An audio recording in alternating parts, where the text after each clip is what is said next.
Welcome to the Jewish Museum. Willkommen im Jüdischen Museum Omri Boehm. You all and also the guests online on Zoom. I'm very glad that this time you are here in physical capacity. We had Omri Boehm already 2 years, a little more ago, online under Corona conditions, and already had a fascinating talk with you. I'm glad that we now can discuss things in live, even if it's in a much more depressing situation than we have been 2.5 years ago.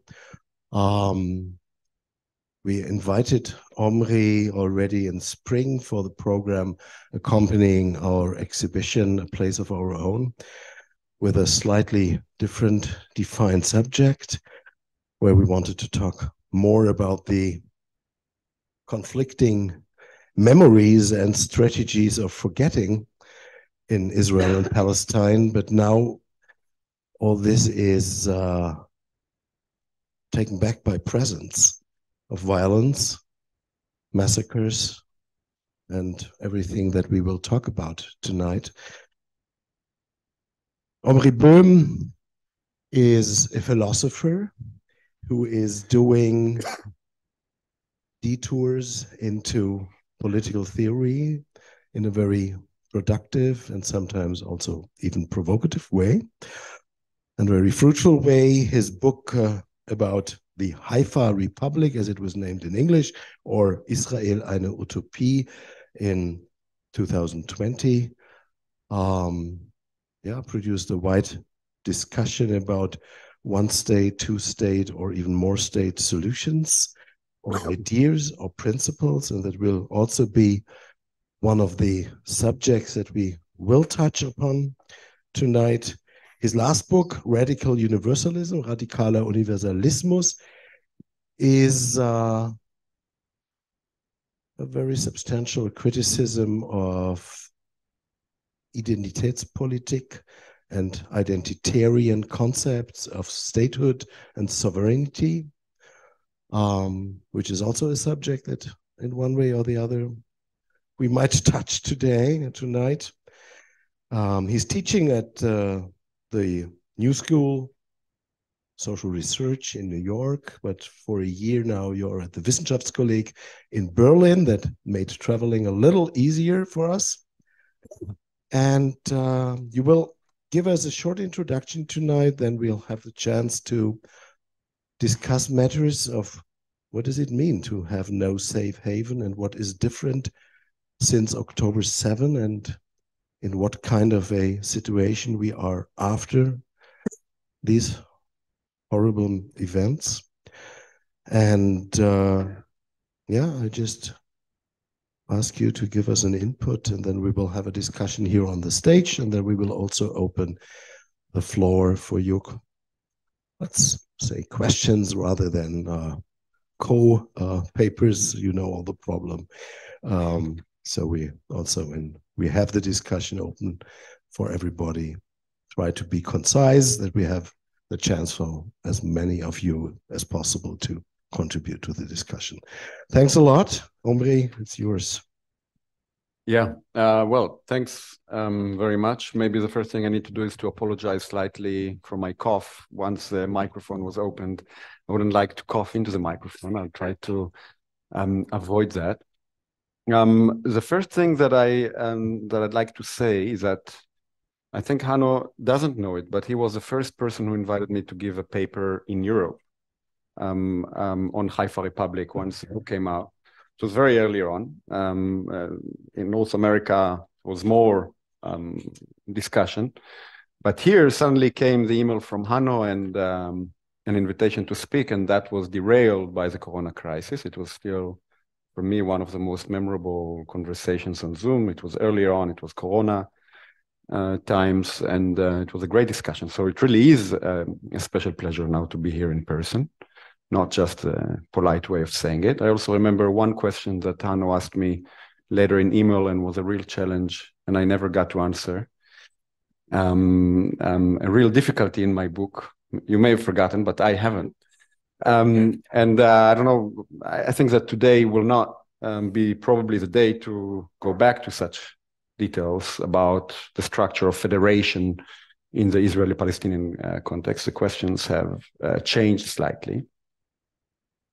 In any case, yeah, we announced different topics as we moved along, and the context has obviously changed, and for that reason enforced different topics on the conversation. And for that reason, we decided that instead of me giving here a full paper that's related to memory and such, I will give maybe a short teaser or introduction about the type of problems as I understand them now, and then we can have a discussion. One thing that can be stated about memory, and I think is actually essential to, must be said today, is that the original topics that we thought we'd be talking about is memory and the unique relation to memory in a context of what I call the Haifa Republic, that is binationalism or this utopia. How to relate to the memory of the Holocaust, how to relate to the memory of the Nakba, under this one-state utopia that I was proposing. And one interviewer in Spiegel who asked me about it said, you know, this is now grotesque to speak about memory. After October 7th, this whole conversation about memory and a special relation to memory has become completely irrelevant. And one of the most important things that I realized when he asked me that question while I was trying to answer it was something that also Hanno just actually mentioned. We actually did not overcome this conversation about memory, only that it is no longer about memory. It's no longer about the past. It has become something of the present. Namely, we're speaking about Holocaust, pogrom, and Nakba, not just as questions of how to put those memories aside, but now how to discuss those possibilities as much more current events. And that, in fact, had been one of the warnings in Haifa Republic, that if we would not learn to put those memories aside and, in fact, to protect law from them, we will eventually be facing a catastrophe, a sort of repetition of what has not been dealt with in our memories, which I think is something that we're seeing. With that, I can read maybe 5 minutes, 7 minutes teaser, and then we can just sit and discuss. Shortly after October 7th, very shortly, I think it was in Hebrew in October 9th, if I'm not mistaken, David Grossman, who requires here probably no introduction, David Grossman published a piece in Haaretz in Hebrew. It then made its way to English and German, and I'm sure also into many other languages. The piece was titled, the text was titled by a question. Who will we be when we rise from the ashes?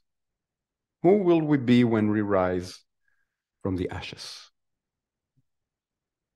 In the piece, Grossman raises another question quite immediately and ties it to the first. What do those who brandished the absurd notion of a binational state say now? So, who will we be when we rise from the ashes? And what do those who brandished the absurd idea of a binational state say now? Grossman, of course, meant the question as a rhetorical gesture. Didn't expect an answer, I think. But since I take myself to be one of the representatives, one of the most outspoken representatives of those who brandished that alleged absurd notion of a binational state, I'd like to start now by toying with saying what we say now. What a one-state supporter like me has to say today, and even more specifically, what a one-state supporter like me has to say about who we will be for I think that the two questions posed by Grossman are in fact deeply related to one another. And I want to speak about what I have to say as an answer to this challenge by Grossman, to start at least speaking of my hopes and my fears in relation to those questions. So first, the question, who will we be when we rise from the ashes, still understands Jewish identity, who will we be, through the prism of Jews as sheer victims. Effectively, Grossman is asking, who will we be when we recover from this pogrom's ashes? And that could seem like the right feeling on October 7th, not for me, by the way, and I can explain later why, but I understand well the feeling of pogrom on October 7th, because in some sense, what happened on October 7th was also a pogrom. The systematic killing of families one by one, the sadistic tying together of children to their parents while burning them alive,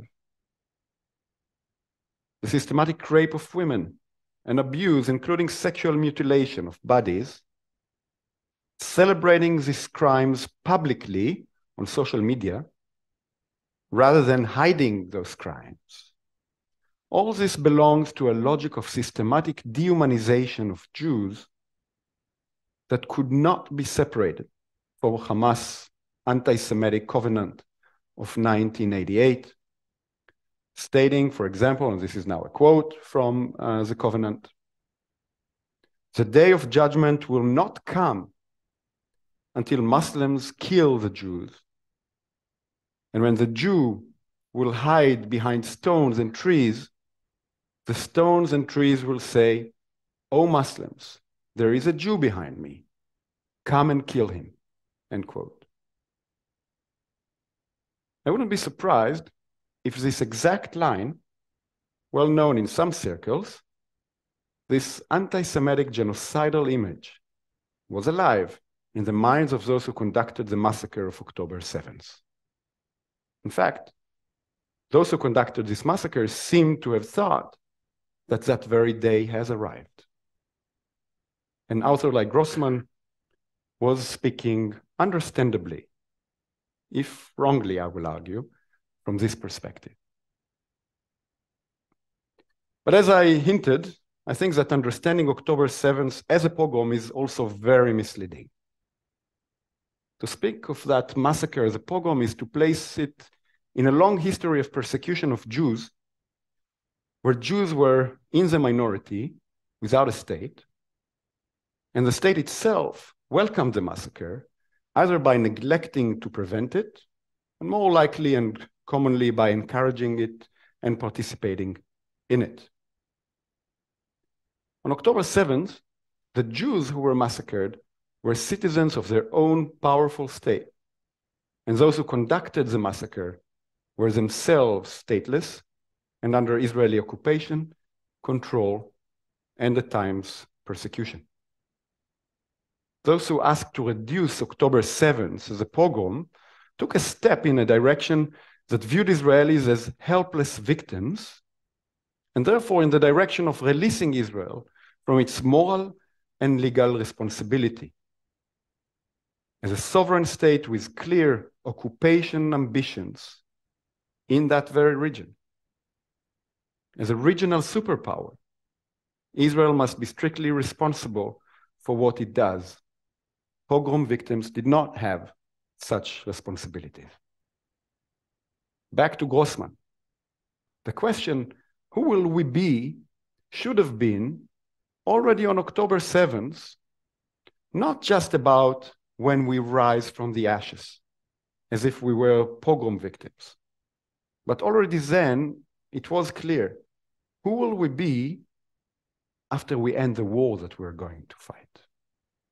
Who will we be when we're done with what we're going to do in Gaza? Will we be war criminals? Will we be a people who have conducted ethnic cleansing? Or will we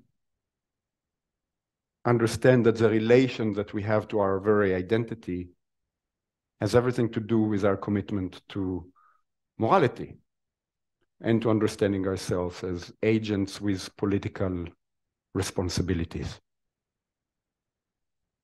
That was the first thing that the promoters of absurd notions like a binational state said, and said it on October 7. And I suggest to make no mistakes. While one state supporters said that clearly on that day, and I would make this a definitional issue. Those who supported one state solutions had to say it on October 7th. Those who did not say it on October 7th failed the commitment to a one state solution. And they are, by the way, on both sides, Palestinians and Israelis. In any case, this is what one state supporters said, while two state supporters in Israel failed to address that moment in this way. Grossman, for example, did not mention anything of the sort when he was asking, who will we be when we rise from the ashes? And to the best of my knowledge, he hasn't said anything of the sort still as we're fighting this war in Gaza. The reason, I think, is not far to seek, and it's important here. For a long time now, formulating a vision beyond the two-state solution was the only way to refrain from ignoring the Palestinians and from taking them as subjects of full equal rights, individual and national. In fact, the two-state doctrine, for those who mentioned it at all, and they were very few, a way to mentioning the two-state solution was a way to go on crushing the Palestinians while maintaining an illusion of still supporting peace. I'm not going to now mention, I'm not going to explain now why I think the two-state solution was only a myth at this point that was meant to crush Palestinian rights, but only mention that one-state politics, whether it was realistic or not, was a way to insist that the ideal that we have to hold ourselves accountable for was an ideal in which we take Palestinian lives as completely equal to Jewish lives, especially in a situation in which Palestinians constitute the majority in the population. For that reason, I take the commitment to one-state politics as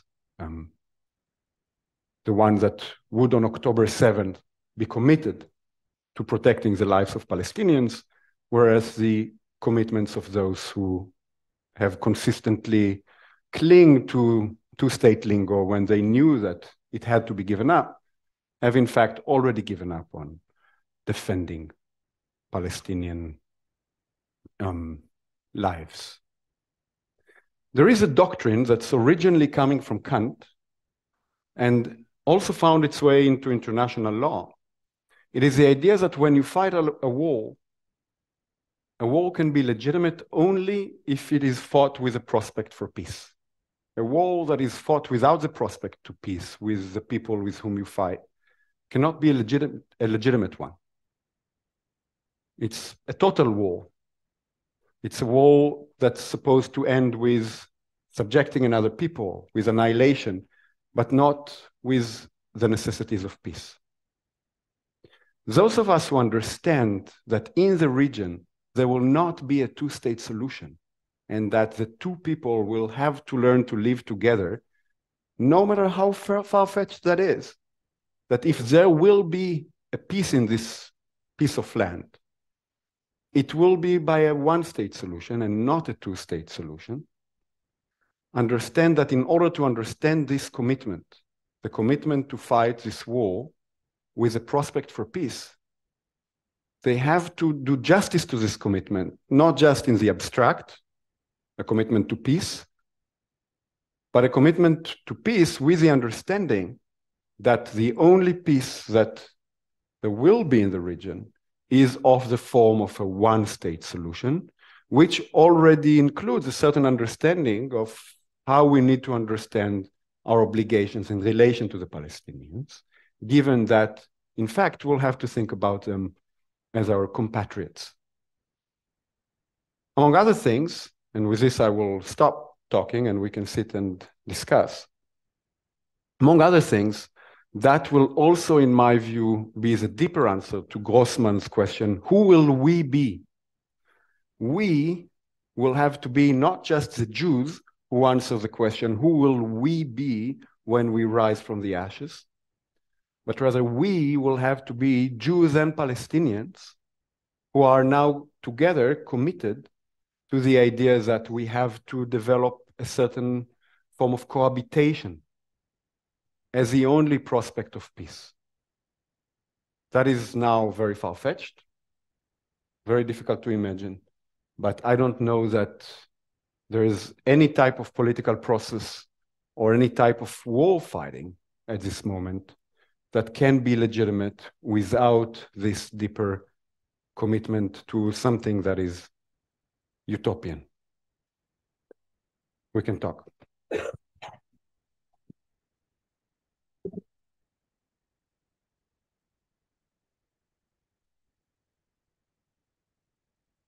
There are many directions in which we now could head. And I mean, one that I would like to tackle first is who's fighting whom? And in the announcement of the talk tonight, you presented a paradox, which is to fight Hamas without compromise and to stick to the rules of law without compromise.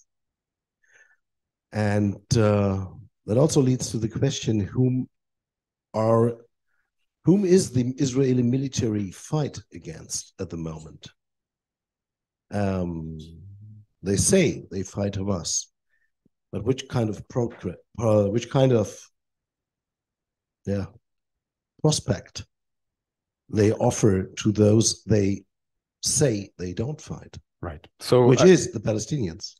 So, I mean, those are in fact very lofty, difficult questions, right? I think they may be the most difficult and disturbing questions that you ask straight away, because I think the question, who are we fighting, leads to the real core of what we're saying. And it is the fact that it is not clear that we're fighting a war against Hamas. Hamas, despite its horrors, does not pose an existential threat to Israel. It managed with horrifying success to have a terrorist attack on Israelis. It definitely shook the feeling of security among Israeli Jews, definitely on the borders and also within Israel.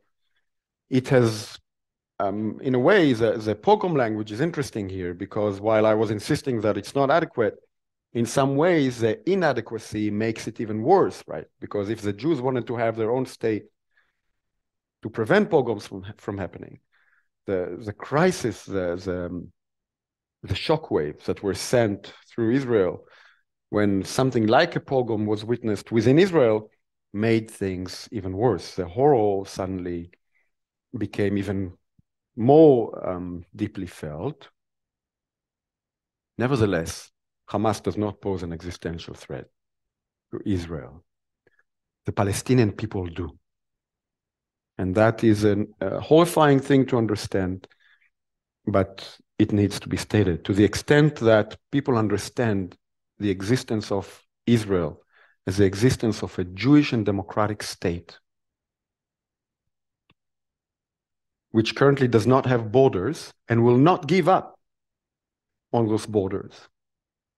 Short of a two-state solution, the fact that there is a Palestinian majority in this territory implies that the Palestinians, by their mere presence, are the real question whether Israel will exist.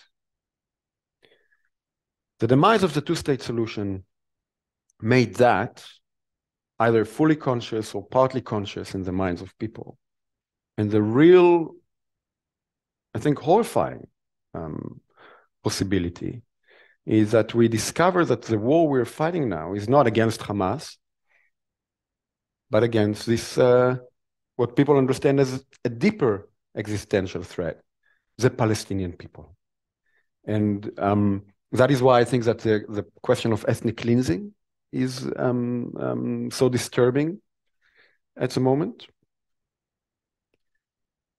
And why I think that we need to preserve international law, the rules of law, the rules of war, to make sure that the war, if it hasn't already, that the war does not collapse from a war on Hamas to a war on the Palestinian population.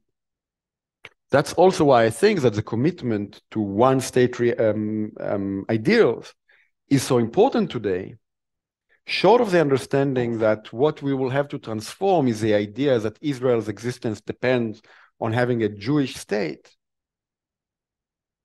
Since there will not be a two-state solution, the danger is that this war will collapse into a war between peoples rather than a war between combatants. That's the main distinction that has to be preserved.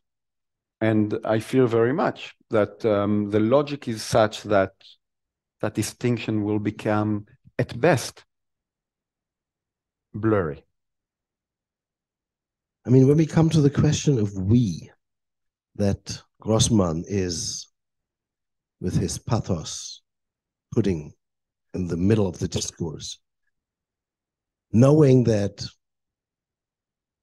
even some of the hostages taken by Hamas were Muslim Bedouins, Arabs, and that some of the victims of the barrages of rockets were people living in Arab villages, and that people who trying to save others in the villages and at the festival were Arabs, and people killed during this massacre were Arabs, Arab Israelis, Palestinian Israelis. This question of the we becomes very delicate, even in Israel proper, because we have more than 20% Palestinians being citizens of the state, being the internal question mark to this question you posed. So the question, who is the we that emerges from these ashes, is the real existential one. But from the perspective of the murderers from Hamas, these Arab Israelis or Palestinian Israelis were not the target, or even they were just the traitors who collateral damage to their attack. But coming back to the quote of Hamas, I think we also should address, before going into the other questions more deeply, address this side of the problem as well.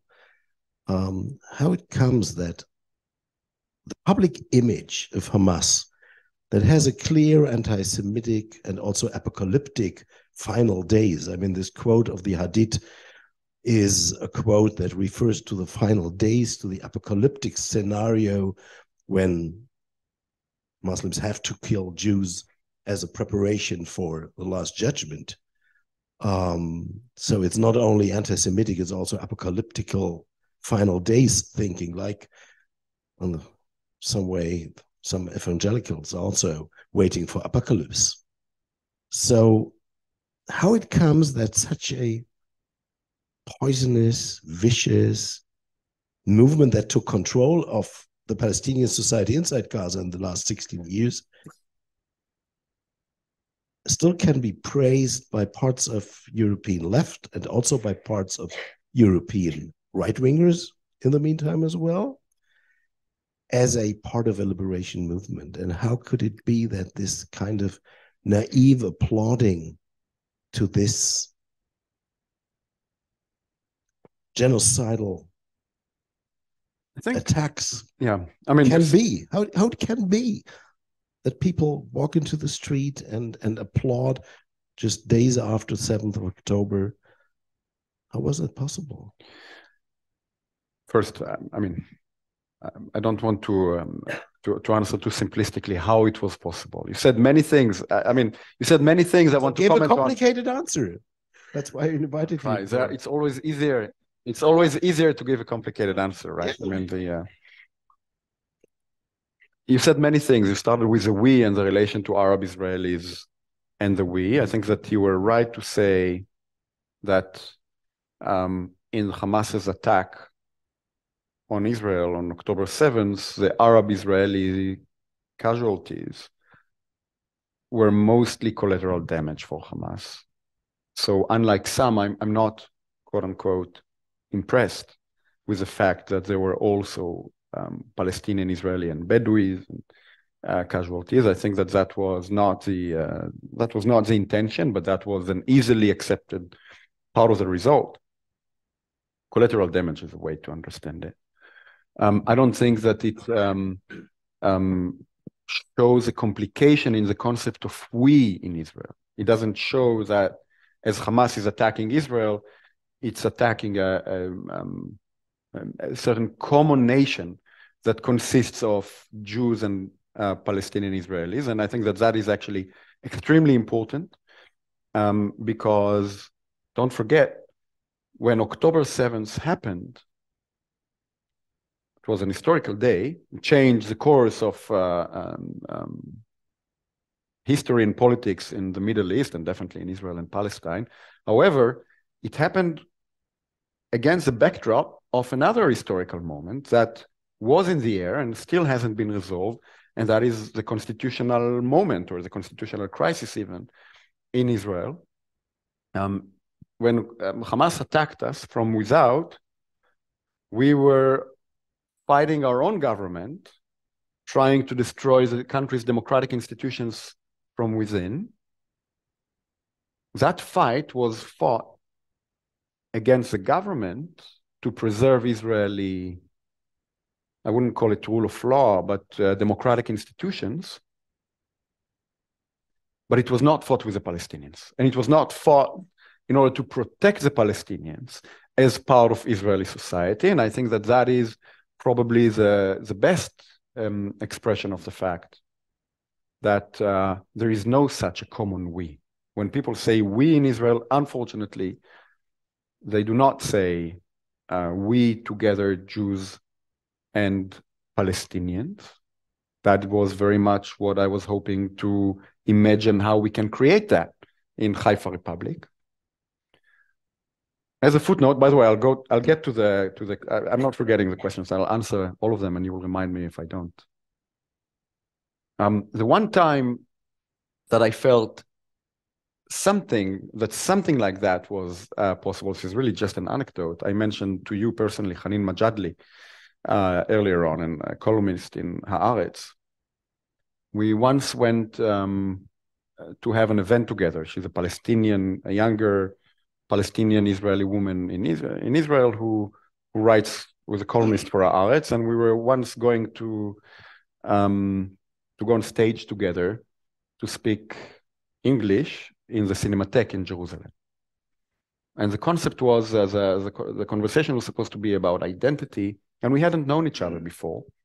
And she told me, she said, well, you will have to help me a little bit with the English concepts, because I'm good talking about those things in Hebrew, and my English is very good, but I'm not used to speaking about those things in English because I never care about the goyim. And we were speaking Hebrew, and she said, I don't care. So I don't care enough about the goyim so that I'll have to think those concepts and explain this to them in English. And I told her, really, Hanin, the world, if a Jew ever spoke to me about the goyim in Hebrew, I would say such racist, right? I mean, not to care about the goyim enough in order to have to explain them something. But when a Palestinian tells this to a Jew in Hebrew, that we don't care enough about the goyim to explain them, so actually there's hope. Here's a glimpse of this we, the shared we of Israeli Jews and Palestinians together, understanding their identity and the exclusion of others, or those who will not understand us. And we don't necessarily have to explain ourselves to them. That was an interesting moment. In any case, I don't think that such a we exists, and I don't think that it was being created on October 6th. Unfortunately, and the fact that on October 6th it was not being created despite the fact that the government was attacking the rule of law in order to continue to dominate the Palestinians, I think is part of the worries that I have about the way in which the war will now unfold. Because short of such a we, the only way to understand our future in that place is where one of the peoples will survive and the other won't. And that's a logic that horrifies me. That's to answer the first part of the comments. The second part was about how can so many people support or tolerate or accept or understand an organization like Hamas, which is genocidal, nihilistic, apocalyptic in those terms. And I think that there are very different answers for those questions for different branches. The so-called left, I think that one reason why many on the left, the more moderate one who supported Hamas or who tolerated Hamas, I think did that because Hamas became, among other things, because of Israeli success. It became the only organization in the region that fought Israel. People didn't notice that, but Israel has managed to basically finish all Palestinian resistance to the occupation. The Palestinian Authority, formerly the PLO, which was resisting, became complicit in the occupation. Everybody in the territory knows this. Nobody thinks that Abbas is somehow struggling to liberate the Palestinian people. The liberation would not come from the Palestinian Authority, not from the PLO. The BDS movement is also considered illegitimate in many circles. And in any case, it's not an effective way to liberate the Palestinian people, if you ask me. Of course, many people identify with BDS because it is a form of resistance. The only organization that could take pride in resisting Israel was Hamas. Of course, resisting Israel also before October 7th in awful ways, because terrorism is never allowed, not just the form that we saw on October 7th. Every time you shoot a missile, civilian population, it's terrorism and is an awful crime. Not to mention the crimes of Hamas against its own people. It's not a liberation organization. However, it is obviously, can be presented as the only organization that's fighting for the Palestinians against Israel. And I think that a lot of people who care about the Palestinian cause were refusing to delegitimize the only organization that was fighting for the Palestinians. That is an awful explanation. It's the most charitable one. I think that the people who are the most moderates who still supported Hamas, those were the reasons. Of course, there are others who identify with the nihilism, the celebration of power. Those who understand the Palestinians as subjects or as victims of what would you call it in German? I'm not sure. Of some kind of an originary crime, colonialism. The last remaining subject suffering from real colonialism, the Palestinians, which means that their struggle for self-defense is not just a struggle for self-defense, but a struggle for survival. And it is a struggle for survival that, for that reason, by definition, is carried out beyond the realm of law and morality, because it's a struggle for survival.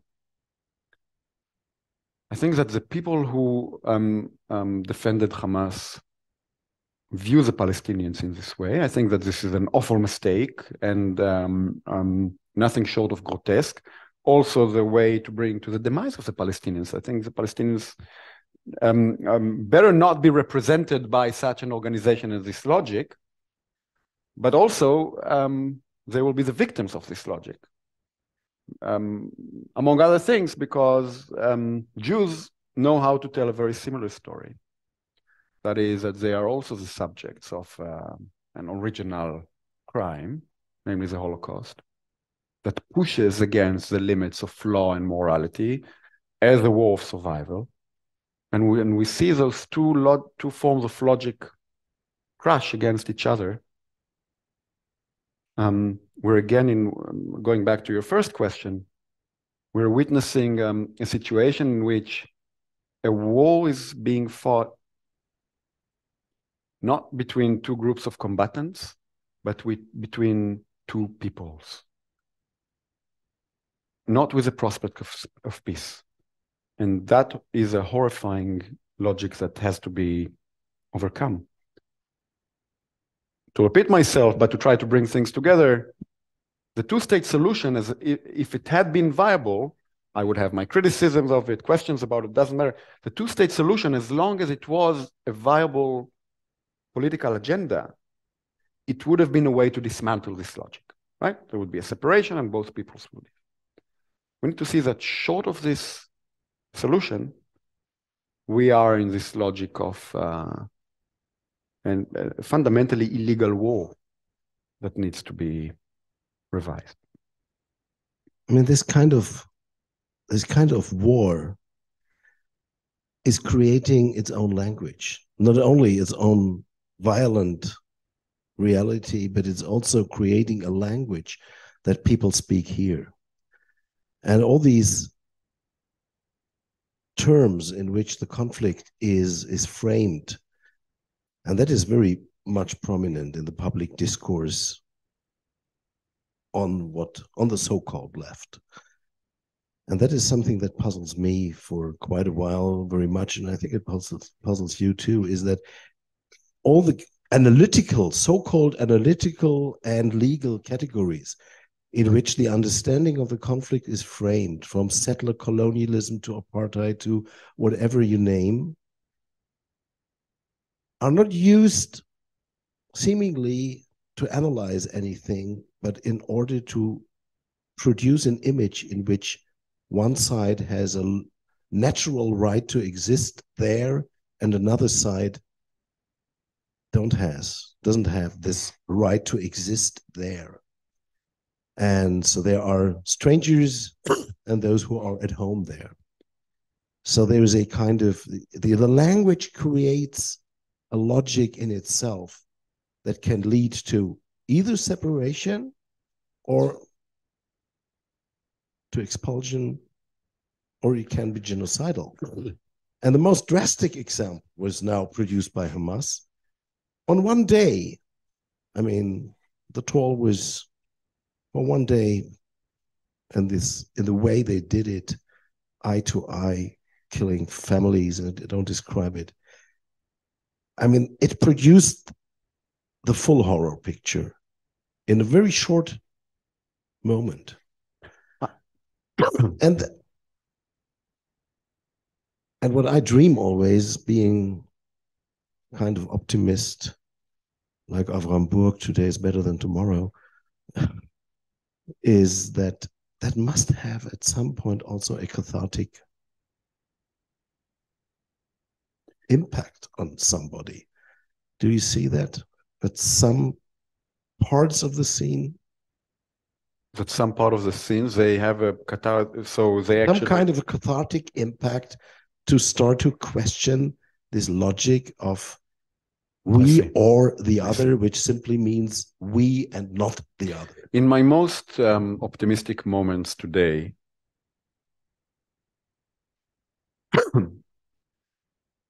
I see what you're saying. Yes. So look, before October 7th, on October 6th, in fact, on October 6th, I had an article published in Haaretz about Aharon Barak. Aharon Barak, for those who do not know, Aharon Barak is Israel's probably most legendary Supreme Court judge.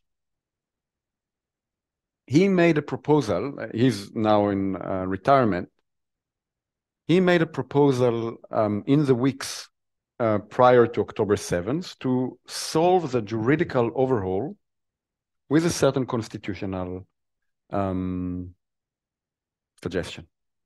The constitutional suggestion consisted in making Israel's declaration of independence of a Jewish democratic state, legally binding, something that was in fact not the case, to treat it as legally binding, such that it would be illegal for the parliament, to the Knesset, to legislate even basic laws against the idea of a Jewish and democratic state, and to build then on that basis to start building the constitution. And he claimed this will help us overcome the constitutional crisis. It sounds almost obviously a good proposal.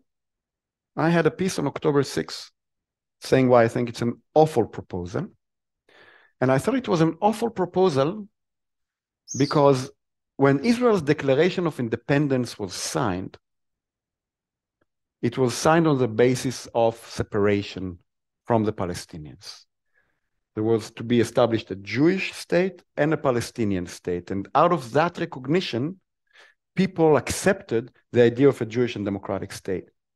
To make now, without any commitment to borders, to make it illegal to go against the Jewish and democratic formula, while Israel is de facto controlling the whole territory, and there is no political, legal commitment to separation, would in fact be a form of embracing a logic that can culminate in ethnic cleansing. You have an unconditional legal document, the Declaration of Independence, where the conditions of its legitimacy, borders, separation from the Palestinians, do not obtain, and you just ignore them. And I thought that was an awful idea, and I think we're seeing how awful in the way we fight the war post-October 7th, because we're now seeing the possibility of expansion of the whole territory where it's not clear that both people will stay. Why do I say this is an answer to your question? Because I agree with you, but I think that this logic belongs to both sides. Both sides speak this language.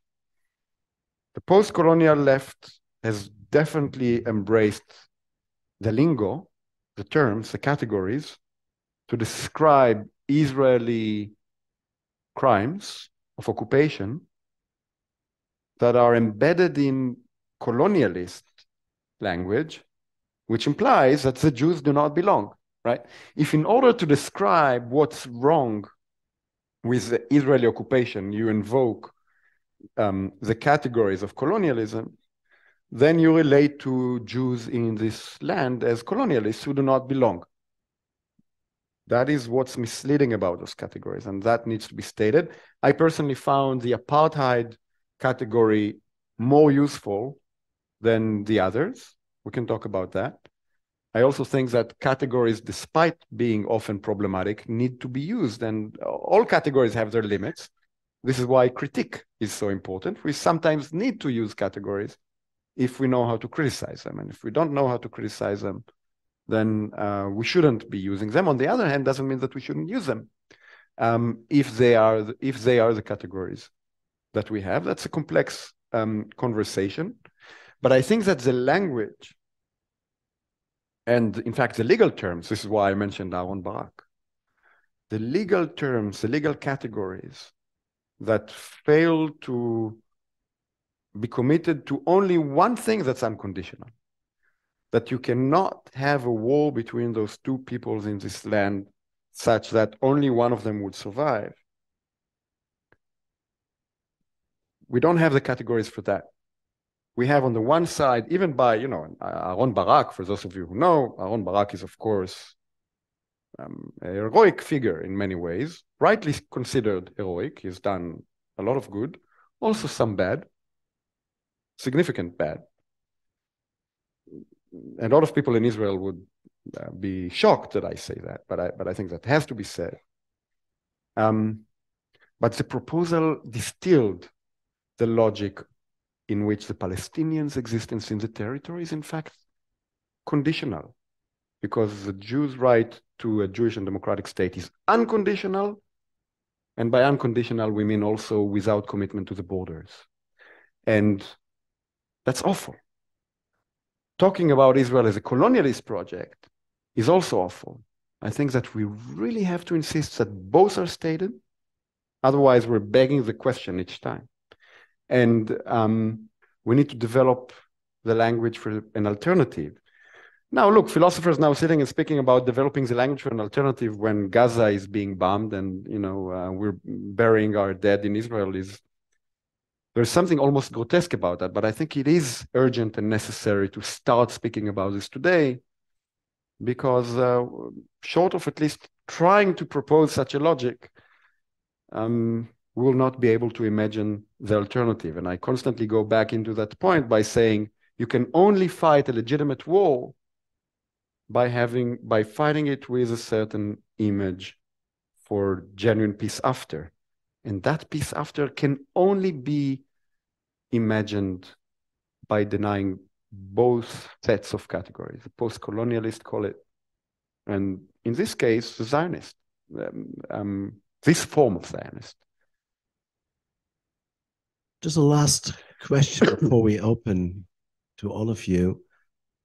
And that is, you very often insist in this language of a political concept, one state, two state, which is,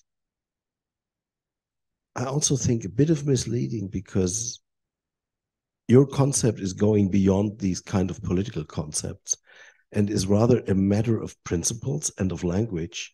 And if it's and the simple question, and it's a simple question with no answer yet, is how can be a language and a principle of cohabitation and coexistence in one political framework?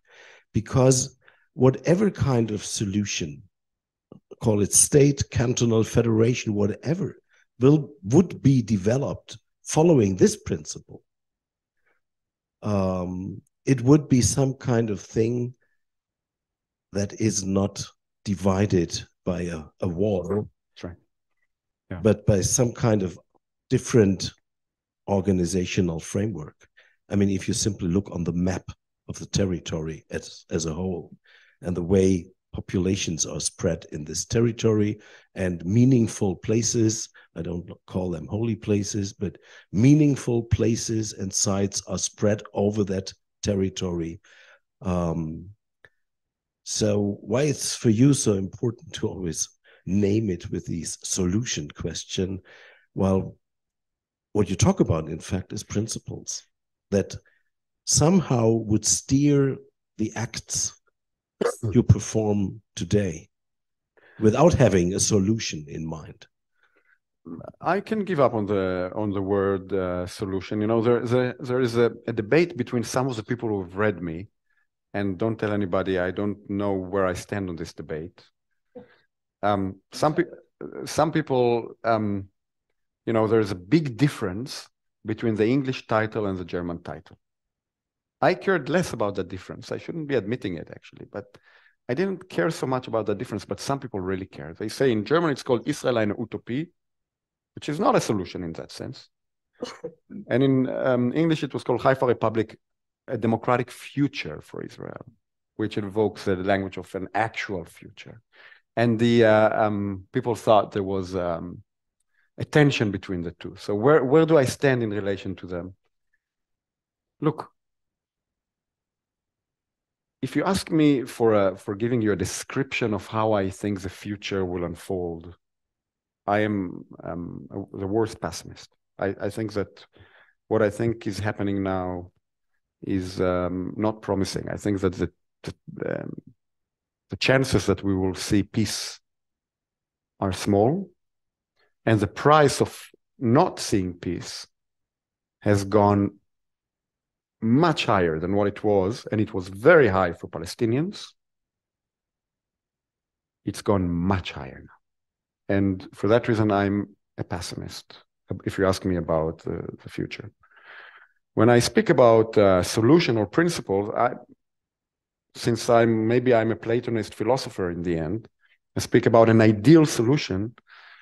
It is a statement of principle, not necessarily of something that I think is going to happen tomorrow, but rather the commitment that I think we have to preserve in order to be able to continue to act on the basis of what ought to happen, even if we find it almost impossible that it will happen. For that reason, the solution language as an ideal language is what I subscribe to. And maybe I don't see even, maybe that's my professional deformation, that I don't see the difference. The big difference between a political solution and a certain principle or ideal. My projected solution is the ideal, and the principle by which we should act. You said something before that was perhaps the most important, and I actually did not comment on. You asked me about this cathartic moment today, now, because of what happened, and I actually wanted to say a word about that, another word about that. I think that in the best days in which I can imagine that there will be hope emerging precisely out of this situation because it is so bad, there are the moments in which I hope that some Palestinians and some Jews, precisely facing those holes, will actually come out and say, we have to stop. We have to change the paradigm completely. And we have to do it now. It's not about political advantages. It's not about petty political debates within Israel. It's not about our identities as Palestinians. We will only survive if we put our weight, have the courage to change the language completely. And if some people will be able to do that and to then subscribe to a different form of politics, I'm still very skeptical that this will bring the change we're looking for. But you'll be able to at least see those who say, I was hoping on October 6th that some people will do that and say, now we have to speak beyond the logic of Aaron Barak and Zionism and say, no, now we need joint Jewish-Palestinian parties, because they would be the only way to preserve Israeli rule of law. If you want to protect Israeli rule of law, you have to protect the rights of Jews and Palestinians together, because now you see that they hang together. The rights of Jews now are being jeopardized because the government wants to destroy the Supreme Court, so that the Supreme Court would not stand in the way of the government to take the rights of Palestinians even further. The people who understand that now should put their weight and say, forget this with Aaron Barak. Forget this commitment to Jewish and democratic as the foundation of Israel. The only way to defend our rights would be to sit together with Palestinians and try to write a draft for a constitution together. That would be the only way to protect Jewish and Palestinian rights. My hope now has changed slightly. It is that people will say this not about the concept of right, but about the concept of life almost. That Jews and Palestinians will be able to sit together and say, if we do not sit and do that together, we will be sliding into a form of a total war that has to be prevented. There were some forms of initiatives that did that, and that goes back to my answer to Grossman. They were the ones that on October 6th were speaking this language. And they were the ones who speak this language also now. For example, the Palestinian human rights, legal rights organization, Adala, was making proposals for a joint Jewish Palestinian constitution in Israel before October 7th. And they were the first. Sorry, I don't know if the first in Israel, of course, many people responded very fast, but they took a position against what Hamas did. Usually Adala is considered in Israel precisely the organization that would speak about apartheid and about colonialism and would be the clearest on the rights of Palestinians and making the accusations against Israel. They are considered by most Israelis, also on the center and the left, as traitors, anti-Israeli, right? Not to say anti-Semitic at times. It's not a coincidence that they easily and immediately took a clear stand against what Hamas did on October 7th, because they actually stand by the concept of law. And it's for the same reason, not a coincidence that they also now speak very clearly against what's happening in Gaza. By the way, Adala in that sense was much better than many of what, much of what we've seen in, say, American campuses that wouldn't condemn Hamas. Adala went immediately and said clearly, those are crimes. More than that. Can we imagine Jews and Palestinians working together under such an umbrella now? Because not just the rights, but the lives of people have to be defended in this framework. I wish, but it's not happening. I mean, I think part of the logic of what Hamas did was exactly to not make that happening, to not make that possible. And so making that possible is, I think, the best you could do against Hamas. And on the other hand,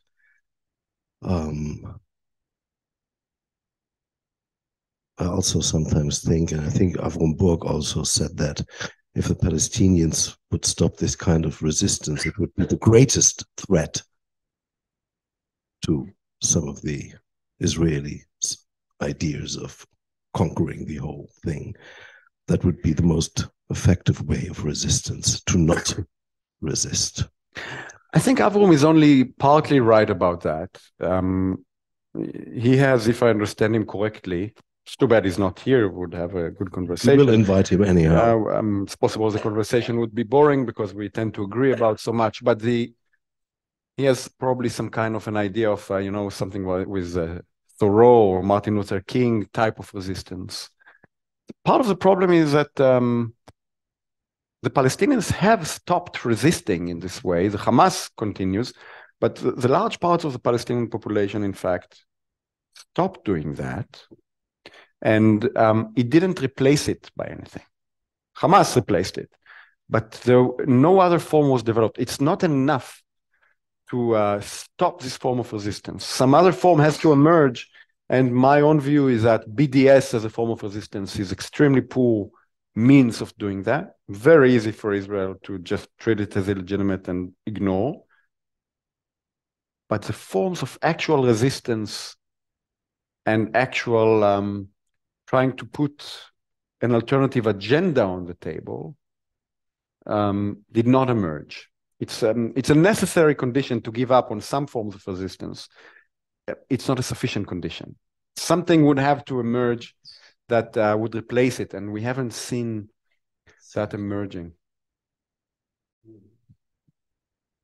Thank you for being here, and we will continue that conversation at some point. I'm pretty sure tonight we continue this conversation downstairs in the cafe for whomever loves to stay. There are books of Omri here to buy and to take with you, and I hope we won't have any of them when you leave. So you would even sign them, I know, but you don't run away. Thank you very much. This was our last event for this year. This whole year ended differently from what we expected it to be. Our program accompanying our exhibition will continue next year in February, and I hope you all have the program, look into it. We hope we can stick to that, and see you again, all healthy and well-being next year. Thank you very much.